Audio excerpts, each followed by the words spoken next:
जय हिंद दोस्तों। Welcome to the GS world. दोस्तों यूपीपीएससी आरओ की हिंदी की टेस्ट सीरीज नंबर 3 आज हम सॉल्व करने जा रहे हैं। इससे पहले हमने 2 टेस्ट सीरीज सॉल्व की है और आज हम टेस्ट सीरीज नंबर 3 को सॉल्व करेंगे। दोस्तों आपको पता होगा कि आरओ में 60 नंबर की हिंदी पूछी जाती है, 60 प्रश्न होते हैं और 60 नंबर होता है। हर एक प्रश्न 1 नंबर का होता है, ठीक है। और आरओ में 1/3 माइनस मार्किंग भी होती है।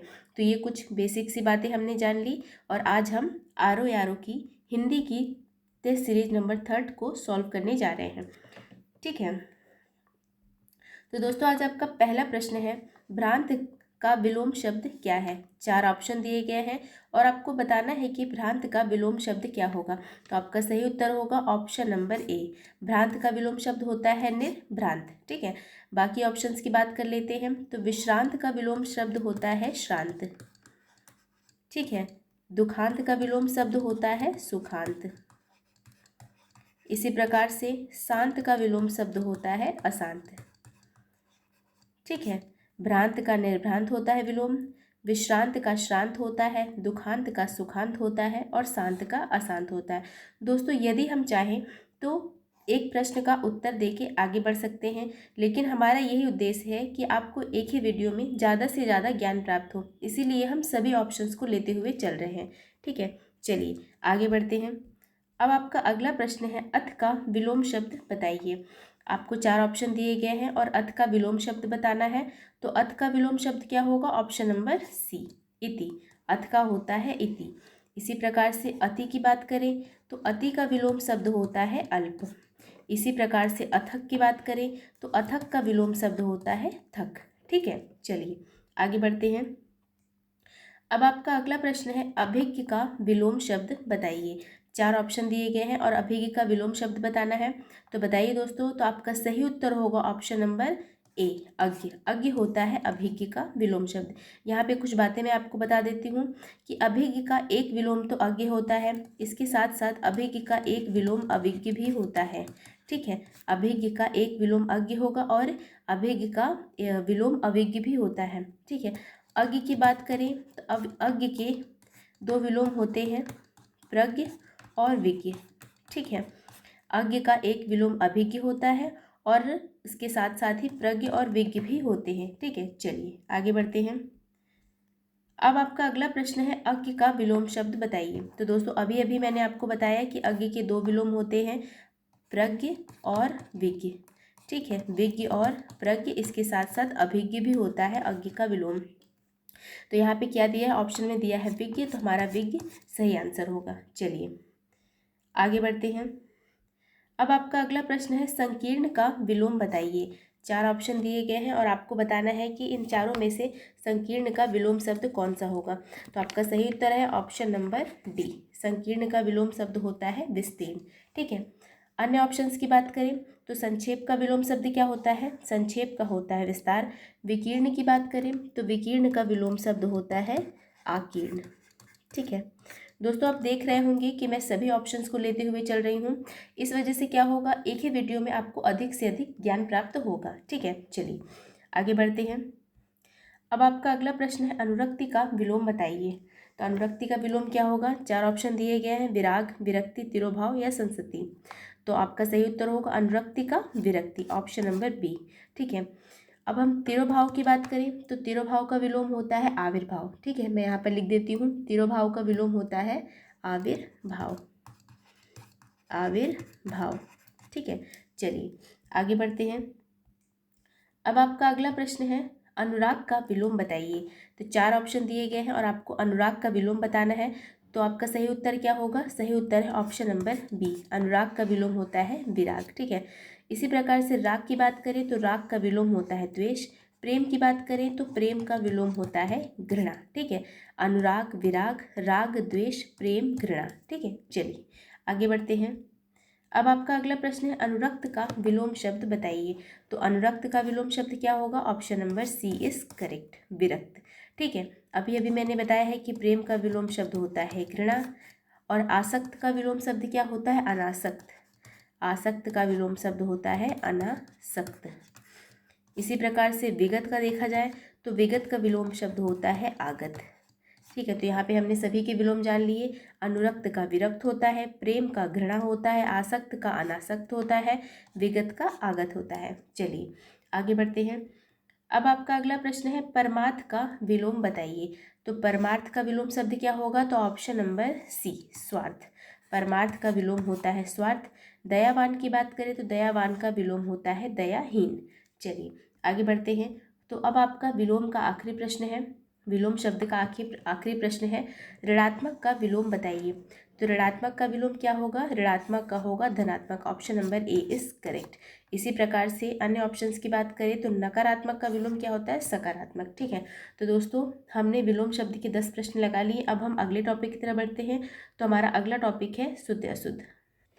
तो शुद्ध अशुद्ध में आपका पहला प्रश्न है निम्नलिखित वाक्यों में शुद्ध वाक्य क्या है? आपको 4 वाक्य दिए गए हैं और बताना है कि इन 4 वाक्यों में शुद्ध वाक्य कौन सा है।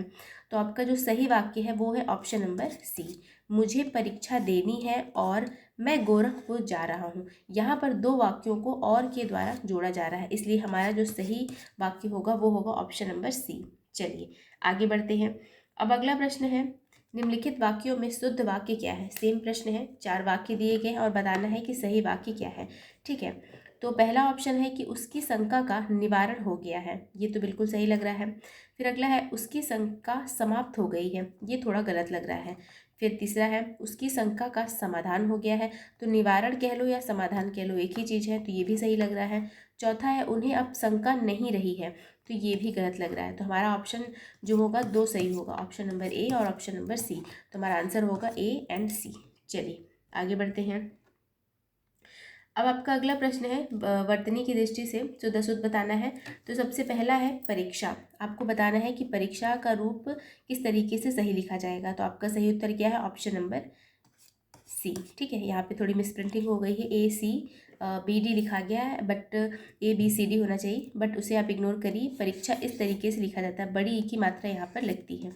ठीक है, चलिए अगला प्रश्न है आपका अधोलिखित में शुद्ध वर्तनी वाला शब्द कौन सा है?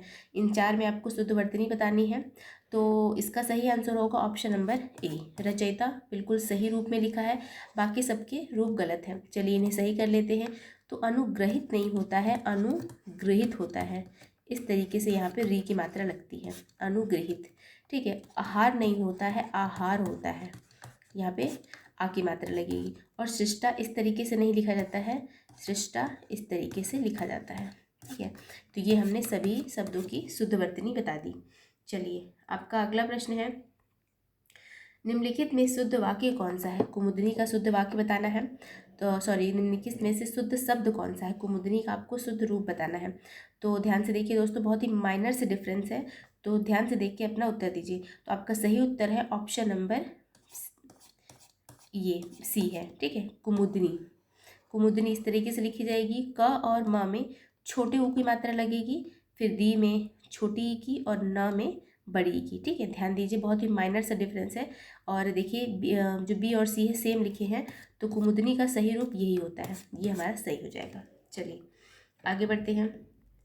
अब आपका अगला प्रश्न है किस शब्द की वर्तनी शुद्ध है? 4 ऑप्शन दिए गए हैं, बताने ही कि किसकी वर्तनी शुद्ध है। तो आपका जो सही उत्तर है वो है ऑप्शन नंबर डी, अत्यधिक की वर्तनी बिल्कुल सही है, बाकी सबकी गलत है। तो इन्हें सही कर देते हैं। तो अधीन की क्या होगा? अधीन नहीं होता है, आधीन होता है। इसी प्रकार से व्यवहारिक नहीं होता है, व्यावहारिक होता है, यहाँ पे आ की मात्रा लगेगी, व्यावहारिक। ठीक है, मैं इसे आगे लिख नहीं पा रही हूँ, लेकिन यहाँ पे आ की मात्रा लिखेगी। इस प्रकार से ये मिष्ठान नहीं होता है, मिष्टान होता है। क्या होता है? मिष्टान। ठीक है, तो सभी शब्दों की हमने शुद्ध वर्तनी बता दी। चलिए आगे बढ़ते हैं। अब आपका अगला प्रश्न है वर्तनी की दृष्टि से शुद्ध शब्द कौन सा है? तो 4 ऑप्शन दिए गए हैं, बताना है कि इनमें से शुद्ध कौन सा है। तो अनुषंगिक किस तरीके से लिखा जाता है? तो option number C is correct, आनुषंगिक, ये बिल्कुल शुद्ध रूप है। ठीक है, चलिए आगे बढ़ते हैं। अब आपका अगला प्रश्न है निम्न में शुद्ध वर्तनी वाला शब्द बताइए। उज्ज्वल, वैमनस्यता, कवित्री और प्रामाणिक, इसमें शुद्ध वर्तनी वाला शब्द कौन सा है? तो आपका सही उत्तर होगा option number D, sorry option number A. उज्ज्वल बिल्कुल सही रूप में लिखा है। ठीक है, बाकी बी सी डी ये गलत रूप में लिखे हैं। तो इनके सही रूप की बात कर लेते हैं। तो वैमनस्यता नहीं होता है, वैमनस्य होता है, वैम न से, ठीक है। कवित्री इस तरीके से नहीं लिखा जाता है, कवयित्री। किस तरीके से लिखा जाता है, कवयित्री, ठीक है। प्रामाणिक में यहाँ पे बड़ा की मात्रा लगेगी, प्रामाणिक होता है, ठीक है। तो उज्ज्वल का ये सही रूप है। वैमनस्य से इस तरीके से लिखा जाता है, कवित्री इस तरीके से, और प्रामाणिक नहीं होता है, प्रामाणिक होता है। चलिए आगे बढ़ते हैं। अब आपका अगला प्रश्न है, शुद्ध वर्तनी वाला शब्द बताइए। 4 ऑप्शन दिए हैं और बताना है कि धोबिन का सही रूप क्या होगा। तो सही उत्तर है आपका ऑप्शन नंबर डी।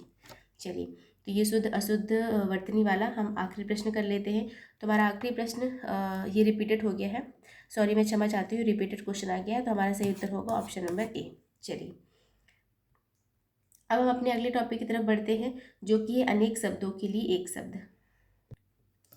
तो आपका पहला प्रश्न है, जिसकी पूर्व से कोई आशा ना हो, वाक्यांश के लिए उपयुक्त शब्द क्या होगा। तो क्वेश्चन कह रहा है कि जिसकी पूर्व से कोई आशा ना हो, इस वाक्यांश के लिए उपयुक्त शब्द क्या होगा। तो आपका सही उत्तर है अप्रत्याशित, जो कि दिया है ऑप्शन नंबर डी में, ठीक है, अप्रत्याशित, ठीक है। और अगर यहाँ पर क्वेश्चन ऐसा हो कि जिसकी पूर्व से कोई आशा हो, तो उसके लिए सही वाक्यांश क्या होगा, प्रत्याशित, ठीक है। ध्यान दीजिए दोस्तों, जिसकी पूर्व से कोई आशा हो तो प्रत्याशित, जिसकी पूर्व से कोई आशा न हो तो अप्रत्याशित। चलिए आगे बढ़ते हैं। अब आपका अगला प्रश्न है, झगड़ा लगाने वाला मनुष्य के लिए एक शब्द बताइए, ठीक है। झगड़ा लगाने वाले मनुष्य के लिए एक शब्द बताइए। तो झगड़ा लगाने वाला मनुष्य क्या कहलाता है, Narad. Option number D is correct. अन्य ऑप्शंस की बात कर लेते हैं। तो शकुनी को क्या कहा जाता है, चाल चलने वाले को शकुनी कहा जाता है। चाल चलने वाले के लिए एक शब्द है शकुनी, और भेद बताने वाले के लिए एक शब्द है विभीषण, ठीक है। झगड़ा लगाने वाला मनुष्य नारद कहलाता है, चाल चलने वाला शकुनी होता है, और भेद बताने वाला विभीषण होता है। चलिए आगे बढ़ते हैं। अब आपका अगला प्रश्न है, महल के भीतरी भाग को किस शब्द से जानते हैं। महल का जो भीतरी भाग है उसे किस शब्द से जानते हैं। तो सही उत्तर है ऑप्शन नंबर सी, अंतःपुर। महल के भीतरी भाग को अंतःपुर के नाम से जाना जाता है। चलिए, अब आपका अगला प्रश्न है, जो छीड़ न हो सके उसके लिए उपयुक्त शब्द बताइए। यहाँ पे क्वेश्चन, एक ही क्वेश्चन दो बार लिखा गया, आप उसे इग्नोर करिए। क्वेश्चन ये कह रहा है कि जो छीड़ न हो सके उसके लिए उपयुक्त शब्द क्या है। तो जो छीड़ ना हो सके उसके लिए उपयुक्त शब्द है ऑप्शन नंबर सी, अक्षय, ठीक है। अन्य ऑप्शंस की बात कर दें तो जो मिट न सके उसे अमिट कहते हैं, जिसके पार न जाया जा सके उसे अपार कहते हैं, और जिसका अंत ना हो उसे अनंत कहते हैं, ठीक है। जो छीड़ न हो सके अक्षय कहलाता है, जो मिट न सके अमिट कहलाता है, जिसके पार न जाया जा सके अपार कहलाते हैं, और जिसका अंत ना हो उसे अनंत कहा जाता है, ठीक है। चलिए आगे बढ़ते हैं। अब आपका अगला प्रश्न है, जिसके सिर पर, एक मिनट दोस्तों, जिसके सिर पर चंद्र हो के लिए उपयुक्त शब्द बताइए। तो जिसके सिर पर चंद्र हो उसके लिए उपयुक्त शब्द क्या है। तो आपका सही उत्तर है ऑप्शन नंबर बी, चंद्रशेखर। जिसके सिर पर चंद्र हो उसके लिए उपयुक्त शब्द है चंद्रशेखर।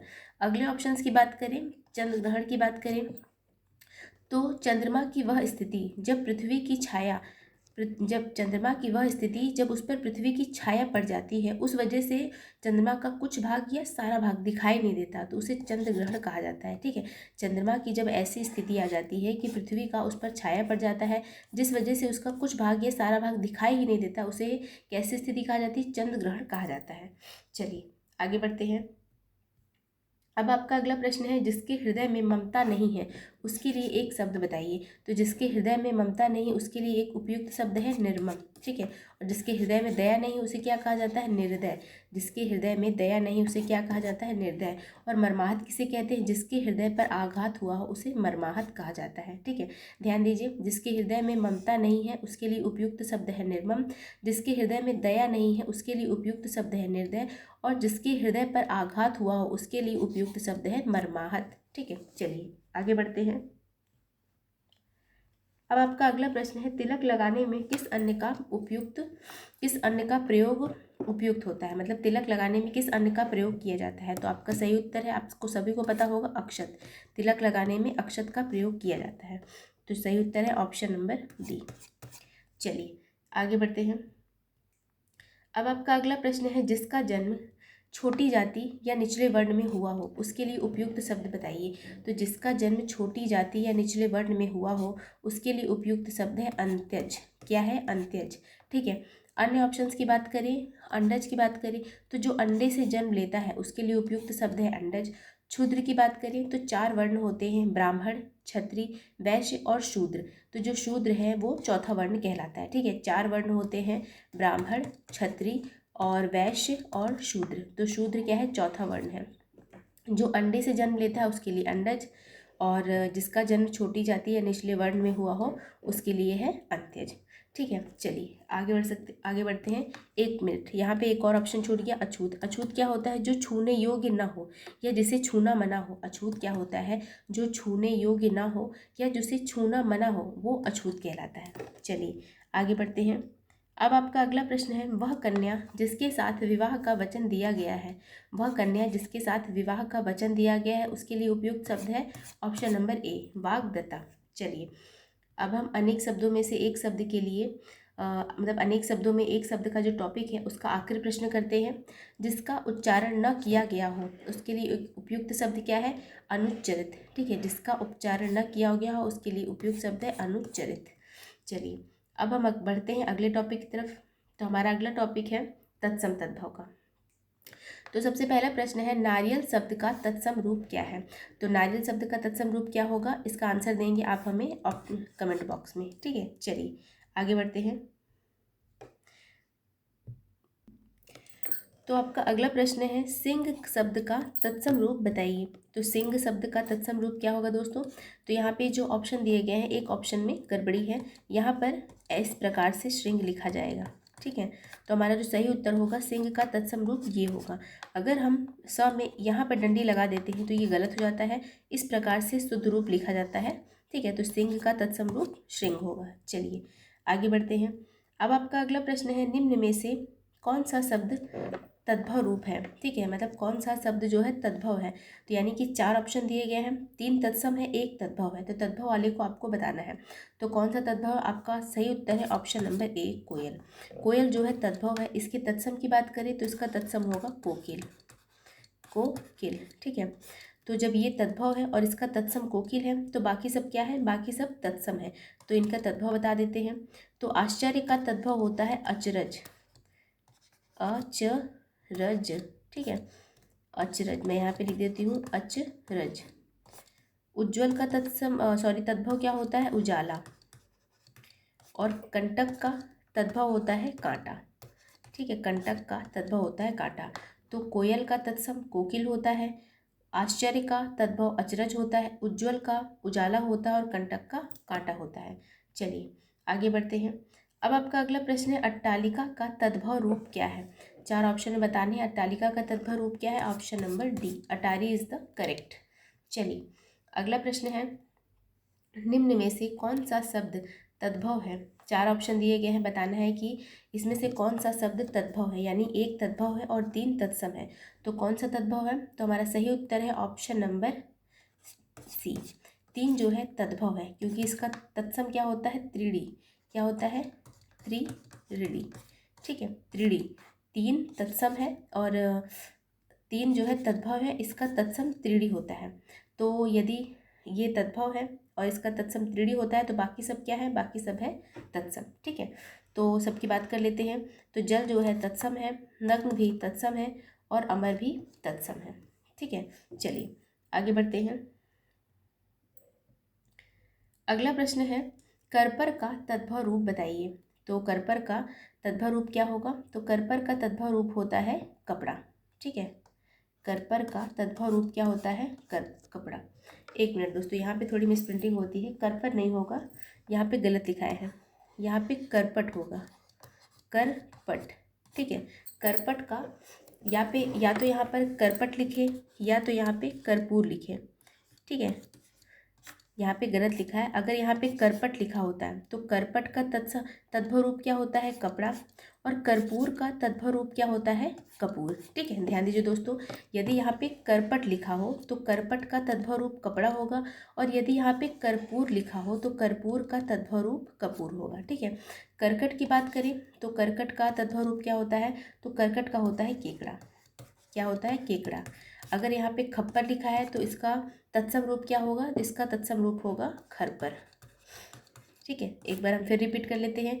करपट का तद्भव कपड़ा होता है, कर्पूर का तद्भव कपूर होता है, करकट का तद्भव केकड़ा होता है और खरपर का तद्भव खप्पर होता है। चलिए आगे बढ़ते हैं।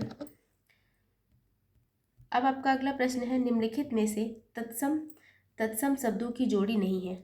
4 ऑप्शन दिए गए हैं, 3 जो है तत्सम की जोड़ी है और 1 नहीं है, तो नहीं वाले को आपको चूज करना है। तो यहाँ पे ध्यान दीजिए दोस्तों, आप दही भात जो है तत्सम तद्भव की दृष्टि से बिल्कुल अलग है, तो ये जो है तत्सम की जोड़ी नहीं है, तो यही होगा हमारा option number B is correct. बाकी कर्म, विद्या, मत्स्य में ज्ञान, क्षेत्र, ये सब तत्सम शब्दों की जोड़ी है। चलिए आगे बढ़ते हैं। अब आपका अगला प्रश्न है, चूरन का तत्सम शब्द क्या है। तो चूरन का तत्सम शब्द क्या होगा दोस्तों, तो चूरन का होगा चूर्ण। Option number B is correct. चलिए आगे बढ़ते हैं। अगला प्रश्न है, स्थाली का तद्भव रूप बताइए। तो स्थाली का तद्भव रूप क्या होगा, थाली। Option number D is correct. चलिए अब हम तत्सम तद्भव का आखिरी प्रश्न करते हैं, ऊन का तत्सम रूप बताइए। तो ऊन का तत्सम रूप क्या होगा, ऊन का तत्सम रूप होगा ऊन। ठीक है, चलिए आगे बढ़ते हैं। तो अब आपके 10 प्रश्न जो हैं वो विशेषण विशेष्य के होंगे। तो सबसे पहला प्रश्न सॉल्व करते हैं। तो निम्नलिखित में से कौन सा शब्द विशेष्य है। यहाँ पे 4 ऑप्शन दिए गए हैं और एक विशेष्य है, बाकी के सब विशेषण है, तो विशेष वाले को आपको पहचानना है। तो आपका सही उत्तर है ऑप्शन नंबर ए, अनासक्ति। अनासक्ति जो है वो विशेष्य है और इसका विशेषण होगा अनासक्त। इसका विशेषण क्या होगा, अनासक्त। बाकी ये देखिए यहाँ पे लिखा है ना, अनासक्ति जो है विशेष है और इसका विशेषण इसका जो विशेषण होगा अनासक्त होगा। ठीक है, मैंने यहाँ पे भी लिख दिया है। बाकी की जो ऑप्शन है अनुशंसित और अपमानित, इनकी बात कर लेते हैं। तो ये दोनों विशेषण हैं और इनके विशेष क्या होंगे, तो अनुशंसित के विशेष होंगे अनुशंसित का विशेष होगा अनुशंसा। ठीक है, इसी प्रकार से अपमानित का विशेष क्या होगा, अपमान। ठीक है, तो यहाँ पे क्वेश्चन पूछा गया था कि निम्नलिखित में से कौन सा शब्द विशेष है। तो हमारा जो विशेष है वो अनासक्ति है और इसका विशेषण अनासक्त होगा। बाकी अनुसक्ति विशेषण है, इसका विशेष अनुशंसित विशेषण है, इसका विशेष जो है अनुशंसा होगा। अपमानित विशेषण है और इसका विशेष अपमान होगा। चलिए आगे बढ़ते हैं। अब आपका अगला प्रश्न है, निम्नलिखित में से कौन सा शब्द विशेष है। सेम क्वेश्चन है, विशेष को आपको खोजना है और 3 विशेषण है, 1 विशेष है। तो आपका सही उत्तर है ऑप्शन नंबर डी, विषाद। विषाद जो है विशेषण है, विशेष है, क्योंकि इसका विशेषण होता है विषण। विषाद जो है विशेष है क्योंकि इसका विशेषण विषण होता है। बाकी के ऑप्शंस की बात करें तो पौष्टिक, पाठकी और भावुक, ये सब विशेषण है और इनका विशेष क्या होगा, तो पौष्टिक का होगा पुष्टि, पाठकी का होगा पाठक और भावुक का होगा भाव। ठीक है, भावुक का भाव, पाठकीय का पाठक, पौष्टिक का पुष्टि, ये सब ठीक है हमने बता दिए। चलिए आगे बढ़ते हैं। दोस्तों मैं एक ही वीडियो में ज़्यादा से ज़्यादा ऑप्शंस को कवर करने की कोशिश करती हूँ ताकि आपको एक ही वीडियो में अधिक से अधिक ज्ञान प्राप्त हो और आप एक ही वीडियो में काफ़ी कुछ स्कोर कर सकें। ठीक है, चलिए अब आपका अगला प्रश्न है, निम्नलिखित में से कौन सा शब्द विशेषण है। अब यहाँ पे क्वेश्चन पलट गया, अब यहाँ पे विशेष नहीं, आपको विशेषण खोजना है। तो यहाँ पे क्वेश्चन कह रहा है कि निम्नलिखित में से कौन सा शब्द विशेषण है, यानी कि 3 विशेष है और 1 विशेषण है, विशेषण वाले को आपको खोजना है। तो आपका सही उत्तर क्या होगा, तो सही उत्तर है ऑप्शन नंबर ए, बनारसी। बनारसी जो है विशेषण है, बाकी सब विशेष है। ठीक है, चलिए आगे बढ़ते हैं। अब आपका अगला प्रश्न है, जिस विकारी शब्द से संज्ञा की व्याप्ति मर्यादित होती है उसे क्या कहते हैं।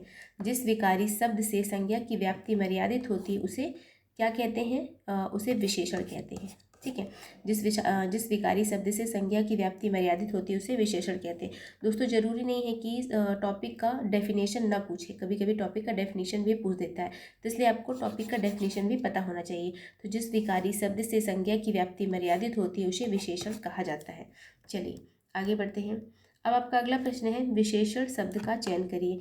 4 ऑप्शन दिए गए हैं, सरपंच, पांचवा, प्रपंच और पहुँच। आपको बताना है कि इसमें विशेषण कौन सा है। तो आपका जो सही उत्तर है वो है ऑप्शन नंबर बी, पांचवा जो है विशेषण है, बाकी सब के सब क्या है, विशेष है। चलिए आगे बढ़ते हैं। अब आपका अगला प्रश्न है, ऋषि संज्ञा शब्द से विशेषण शब्द क्या बनेगा। मतलब ऋषि एक संज्ञा शब्द है, इससे अगर हम विशेषण बनाएंगे तो क्या बनेगा, आश। क्या बनेगा, आर्ष। ये हमारा सही उत्तर हो जाएगा, option number A is correct. अगला प्रश्न है, यहाँ पे व्याकरण लिखा है दोस्तों, मिसप्रिंटिंग हो गई है, व्याकरण है। तो व्याकरण की दृष्टि से कौन सा शब्द विशेषण नहीं है, व्याकरण की दृष्टि से कौन सा शब्द विशेषण नहीं है, यानी कि 3 विशेषण है, एक विशेषण नहीं है, उसी को आपको चूज करना है। तो आपका सही उत्तर क्या होगा, भयभीत है, निर्भीक है, भीरु है और भय है। बताइए इसका सही उत्तर क्या है। तो इसका सही उत्तर है ऑप्शन नंबर डी, भय जो है विशेषण नहीं है, बाकी सब के सब क्या है, विशेषण है। ठीक है, चलिए अब हम यहाँ पे थोड़ी सी बात कर लेते हैं। तो सबसे पहला है भयभीत। भयभीत क्या है, विशेषण है। ठीक है, और निर्भीक, निर्भीक क्या है, ये भी विशेषण है। भीरु क्या है, ये भी विशेषण है। ठीक है, चलिए आगे बढ़ते हैं। अब आपका अगला प्रश्न है, एक प्रतिभा संपन्न, यहाँ पे प्रतिभा होगा दोस्तों, प्रतिमा लिखा है। एक प्रतिभा संपन्न छात्र का विशेषण बताइए। तो एक प्रतिभा संपन्न छात्र का जो विशेषण होगा वो क्या होगा, मेधावी। प्रतिभा संपन्न छात्र को क्या संबोधित किया जाएगा, मेधावी। प्रतिभा संपन्न छात्र के लिए एक शब्द जो होगा वो होगा मेधावी। चलिए आगे बढ़ते हैं। अब आपका अगला प्रश्न है, निम्नलिखित में से एक विशेषण शब्द नहीं है। आपको बताना है कि बहरूपिया, बादामी, बांका और बातूनी में विशेषण शब्द नहीं, कौन सा नहीं है। तो यहाँ पे जो है चारों क्या है, विशेषण है। ठीक है, बाकी चारों क्या है, बहरूपिया, बादामी, बांका और बातूनी, ये चारों के चारों क्या है, विशेषण है। चलिए अब हम विशेषण विशेष का आखिरी प्रश्न कर लेते हैं। तो निम्नलिखित शब्दों में एक विशेषण नहीं है। सेम प्रश्न है, आपको बताना है कि 4 ऑप्शंस में से एक विशेषण कौन सा नहीं है। तो जो यहाँ पे ऑप्शन नंबर सी दिया है, गर्व, ये क्या है, विशेषण नहीं है, बाकी सब क्या है, विशेषण है। चलिए आगे बढ़ते हैं। यहाँ पे शब्द रिपीटेड हो गया, आप इसे, यहाँ पे जो क्वेश्चन है रिपीटेड हो गया, इसे इग्नोर करिए। अब हम पर्यायवाची की तरफ बढ़ते हैं। तो पर्यायवाची का आपका पहला प्रश्न है, क्रोध शब्द का पर्यायवाची बताइए। तो क्रोध शब्द का पर्यायवाची क्या होगा, आपका सही उत्तर है ऑप्शन नंबर बी, अमर्ष। क्रोध शब्द का पर्यायवाची जो होगा अमर्ष होगा। क्रोध के और कौन कौन से पर्यायवाची होते हैं। तो क्रोध के अन्य पर्यायवाची होते हैं रोष, कोप। ठीक है, और रोष, कोप और अमर्ष, ये सब क्या है, क्रोध के पर्यायवाची शब्द। रोष हो गया, कोप हो गया, अमर्ष हो गया। ठीक है, संताप की बात करें तो संताप किसका पर्यायवाची है, तो संताप जो है दुख का पर्यायवाची शब्द है, दुख का। वैमनस्य की बात करें तो वैमनस्य शत्रुता का पर्यायवाची शब्द है। भीति की बात करें तो भीति डर का पर्यायवाची शब्द है। ठीक है, तो क्रोध के पर्यायवाची शब्द क्या क्या होंगे, रोष, कोप और अमर्ष। संताप किसका पर्यायवाची शब्द है, दुख का। शत्रुता का पर्यायवाची शब्द वैमनस्य है और डर का पर्यायवाची शब्द भीति है। चलिए आगे बढ़ते हैं। अब आपका अगला प्रश्न है, चंद्रहास शब्द का पर्यायवाची है। 4 ऑप्शन दिए गए हैं, बताना है कि चंद्रहास का पर्यायवाची शब्द कौन सा है। आपका सही उत्तर है option number D, Karwal. Karwal जो है चंद्रहास का पर्यायवाची शब्द है। तो चंद्रहास के और कौन से पर्यायवाची शब्द होते हैं, एक तो करवाल हो गया, इसके अलावा तलवार, खड्ग, असी, कृपाण। ठीक है, मैं यहाँ पे लिख देती हूँ, तलवार, खड्ग, असी और कृपाण। ठीक है, तो चंद्रहास के पर्यायवाची शब्द होंगे करवाल, तलवार, खड्ग, असी, कृपाण। ठीक है, बाकी सब जो है चंद्रहास के पर्यायवाची शब्द नहीं है। मनमत जो है किसका पर्यायवाची शब्द है, तो ये कामदेव का पर्यायवाची शब्द है। चलिए आगे बढ़ते हैं। अब आपका अगला प्रश्न है, आशय शब्द का पर्यायवाची बताइए। तो आशय शब्द का पर्यायवाची क्या होगा, तो आपका सही उत्तर है ऑप्शन नंबर बी। एक मिनट दोस्तों, आशय शब्द का जो पर्यायवाची शब्द होगा वो होगा ऑप्शन नंबर बी, तात्पर्य। ठीक है, आशय शब्द के और कौन कौन से पर्यायवाची होते हैं, तो आशय का एक तो होता है तात्पर्य, इसके अलावा होता है मतलब, मायने, अर्थ, सारांश। ठीक है, आशय शब्द के और कौन कौन से पर्यायवाची होते हैं, तात्पर्य, मतलब, अर्थ, सारांश, ये सब होते हैं आशय शब्द के पर्यायवाची। ठीक है, और आहार, आहार जो है किसका पर्यायवाची शब्द होता है, आहार होता है भोजन का। आहार भोजन का पर्यायवाची शब्द होता है। और इसी प्रकार से अपरिहार और आंचल जो है ये भी आशय के पर्यायवाची शब्द नहीं है। चलिए आगे बढ़ते हैं। अब आपका अगला प्रश्न है, फल का पर्यायवाची शब्द क्या है।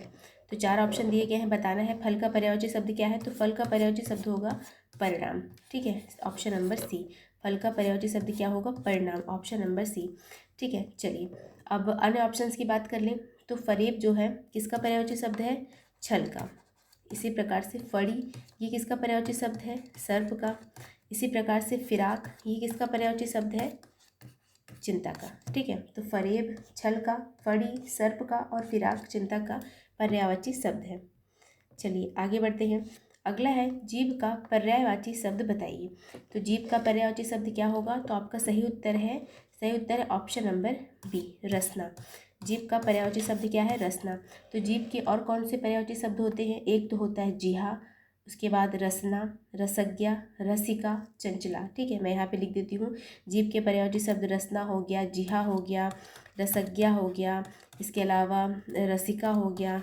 ठीक है, रसज्ञा, रसिका, चंचला, ये सब क्या है? जीभ के पर्यायवाची शब्द है। ठीक है, चलिए आगे बढ़ते हैं। अब आपका अगला प्रश्न है नैसर्गिक का पर्यायवाची शब्द बताइए। तो नैसर्गिक का पर्यायवाची शब्द क्या होता है? तो इसका उत्तर आप कमेंट बॉक्स में देंगे। चलिए आगे बढ़ते हैं। अब आपका अगला प्रश्न है निम्नलिखित में से कौन सा शब्द हाथ का पर्यायवाची शब्द नहीं है? निम्नलिखित में से कौन सा शब्द हाथ का पर्यायवाची शब्द नहीं है? तो 3 जो है हाथ के पर्यायवाची हैं और एक नहीं है। तो नहीं वाला कौन सा है, हमें वो बताना है। तो हमारा सही उत्तर होगा ऑप्शन नंबर ए, कटी। कटी जो है हाथ का पर्यायवाची शब्द नहीं है, बल्कि ये कमर का पर्यायवाची शब्द है। तो हाथ के कौन कौन से पर्यायवाची शब्द हो गए? हस्त, पाड़ी, कर, भुजा, बाहु, ठीक है, इत्यादि जो है हाथ के पर्यायवाची शब्द हैं। चलिए आगे बढ़ते हैं। तो अब आपका अगला प्रश्न है निम्नलिखित में से हाथ का पर्यायवाची शब्द कौन सा है? अब यहाँ पे फिर क्वेश्चन आ गया कि हाथ का पर्यायवाची शब्द कौन सा है। तो अभी अभी मैंने आपको बताया है कि हाथ के पर्यायवाची शब्द बहुत सारे होते हैं, जैसे कि हस्त, पाड़ी, कर, भुजा, बाहु। तो बाहु जो है हाथ का पर्यायवाची शब्द है। चलिए अब आपका अगला प्रश्न है अधोलिखित में से एक पर्यायवाची का युग्म सही नहीं है। यहाँ पे 4 युग्म दिए गए हैं पर्यायवाची की दृष्टि से और एक गलत युग्म है, वही आपको पहचानना है। तो पुरंदर, अमरपति, सरोवर, पुष्कर, फड़ी, उरग, ये तीनों सही हैं। बाकी जो जलधि, अम्बुद है, ये गलत युग्म है। ठीक है, क्योंकि अम्बुद जो होता है वो बादल का पर्यायवाची होता है और जो जलधि होता है ये समुद्र का पर्यायवाची होता है। तो ये पर्यायवाची की दृष्टि से गलत युग्म है, यानी हमारा सही उत्तर होगा option number C is correct. तो हम पर्यायवाची का आखिरी प्रश्न करने जा रहे हैं। तो आखिरी प्रश्न है राजा का पर्यायवाची शब्द नहीं है। तो आपका सही उत्तर क्या होगा? सही उत्तर है ऑप्शन नंबर, बताइए राजा का पर्यायवाची शब्द क्या होगा? तो दोस्तों इसका आंसर आप मुझे कमेंट बॉक्स में देंगे। मैंने आपको टोटल 3 क्वेश्चन दिए हैं कमेंट बॉक्स में देने के लिए, आप मुझे तीनों का उत्तर कमेंट बॉक्स में बताइए। ठीक है, तो दोस्तों ये थी आज की आपकी टेस्ट सीरीज़ नंबर 3। उम्मीद है आपको मेरा वीडियो अच्छा लगा होगा। यदि वीडियो अच्छा लगा तो लाइक करिए, सब्सक्राइब करिए, बने रहिए हमारे चैनल के साथ। मिलते हैं अगले टेस्ट सीरीज़ में, टेस्ट सीरीज़ नंबर 4 में। धन्यवाद दोस्तों।